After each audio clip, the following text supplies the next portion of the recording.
daughter's report card out of her backpack, and it has on it the note that every parent hates to see on a report card. It says, "Please contact me for an appointment as soon as possible."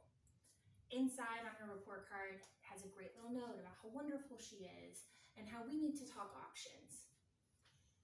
I start panicking. I don't want to talk to the teacher. After finally talking myself down, I make the appointment. My husband and I sit down with the teacher. 2 sentences after hello, this teacher is recommending that we hold our daughter back and have her repeat the year. I don't know what to say. I get off the call and immediately go into research mode. In all of my research about grade retention, this is what I found. I found why students are held back, the students that are typically held back. I found why we shouldn't be holding students back. And I found some alternatives about what we can do to make sure that those students are still succeeding. I'll be covering all of that today. So let's start. The first thing is who and which students are selected for grade retention. In all of my research, the things that I found that most affect this are first, low socioeconomic status. English language learners, minorities fall into this category. They're more likely to be selected for grade retention because they need more time to know the language, more time to gather the resources to be successful. The next one is academics. Typically, students that have chronic illness or have learning disabilities fall in this category. The last one, and the one that was the most shocking to me through my research, I found that most of the time students are recommended for grade retention because the teachers think it will help. There are no studies that I found in all of my research that states grade retention has a long-term benefit for the student. Isn't that crazy? All right, so in my research, I went on to the next thing. Why shouldn't we hold students back? There were a bunch of different studies, but the one that I looked at the most came from Counseling 101, which is a publication that's put out by the National Association of School Psychologists.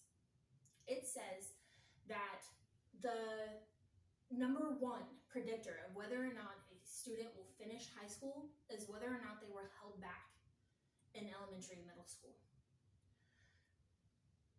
It also states longer term effects for teenagers are emotional distress, alcohol use, drug abuse, early onset of sexual activity, violent behaviors, suicidal intentions.